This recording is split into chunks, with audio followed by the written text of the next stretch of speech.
Hey everybody, it's John again, and I was kind of surprised when I woke up this morning. I found on my back porch the box containing the May Collector's figure from the Masters of the Universe Classics line of Darius. He was a little bit late shipping again. Of course, they've been having a few issues with the items being pushed back.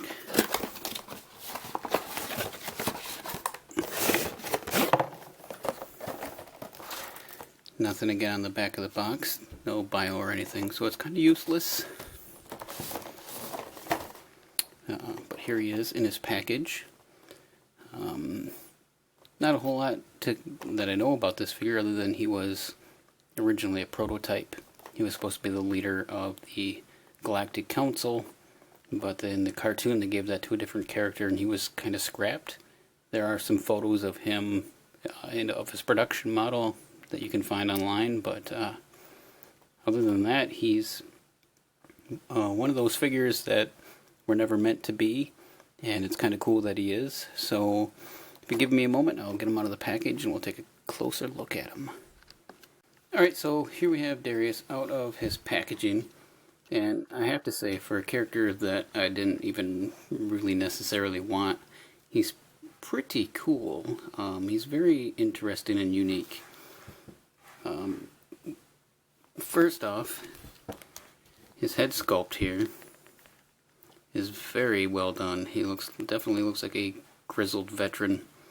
I love the work that they did into his beard and into his hair.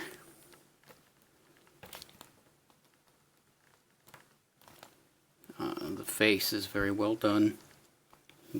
Love the lines that they put in, especially on his eyes to give him age. No paint issues with this one. It looks almost like it was hand sculpted, unlike the way they do them digitally nowadays. It's one of my favorite sculpts of a face that I've seen that they've put out in a long time. Even his eyes are really well done. So great job, Four Horsemen, on this head sculpt. It's quite an amazing little piece of work. His chest armor is very technological. He kind of has that space warrior look to him. The copper color that they used for this is great. He has this little shiny piece on his chest, the little intricate work in silver. The cape is nice soft plastic. It is removable, comes off on these pegs. It has a little bit of a sheen and kind of a glitter effect on the top, on his shoulder pads, which is really nice. So we'll just set that over there for right now. It's going to land a lot of nice arm or line work in his arm, and then it goes into this gold color with the silver trim on it, which is nice. He does have the blue trunks to match the color of his cape, and there's all these little bits of details on there that are really, really nice. He does have some interesting, I guess, thigh armor. Now that I look at him, he does have that little bit of an Iron Man look to him. I love the copper color that they used on his boots, and his chest piece are great. The detailing in the straps are nice. It's a little weird that they stop right there where the articulation was cut in. The detailing on the back of the armor piece is really nicely done as well. All these little intricate pieces. So his sculpting is great. His details are great. The paintwork is great. His joints are wonderful. I really like this figure a lot, and I didn't even ever really want him. His armor is removable. It has the little pegs in the back if you want to clip it off, like so, and it just goes underneath. But I'm going to leave that on because it's more of a pain to take it on and off than it necessarily needs to be. So let's take a quick look at his articulation. He does have pretty standard head articulation for this toy line. And he has the ball jointed shoulders. He has the upper arm swivel, the elbow bend. He has a wrist rotation, and it is on a hinge.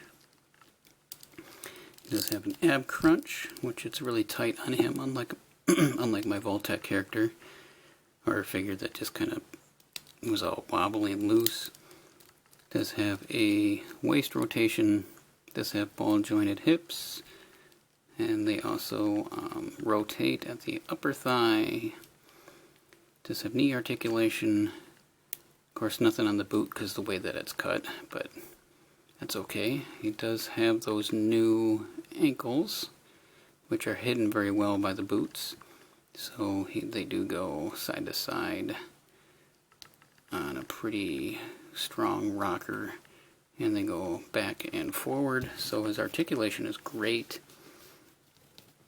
I'm impressed with this figure. That head sculpt is wonderful. I just can't get over it. Now, he's going to definitely look good on the shelf. It does come with a few accessories. I guess that's really my only complaint is the shield.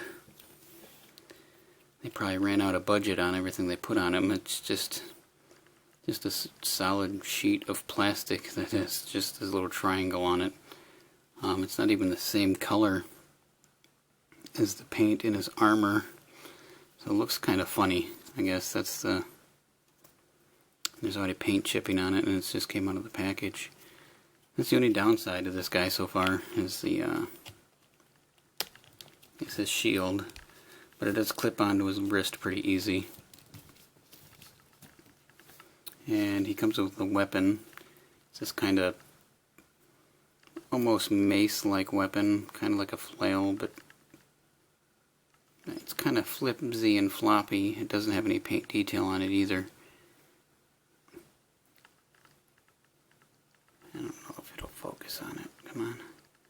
It is from China, as you can see right there. It fits in his hand nicely. If I can get it back in here.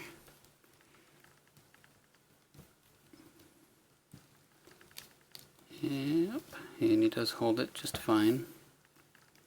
Kind of an odd weapon. Again, it's a throwback to the original prototype.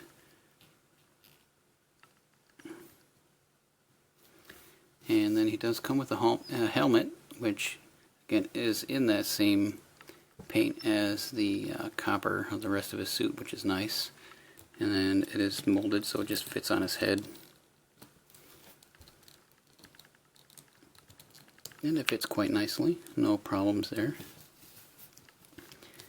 So he is complete.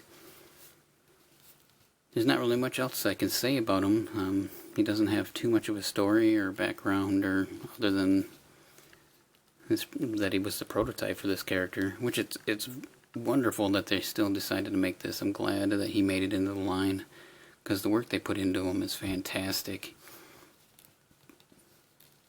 Just wish they could have done something with that shield, or at least made it match the rest of his armor.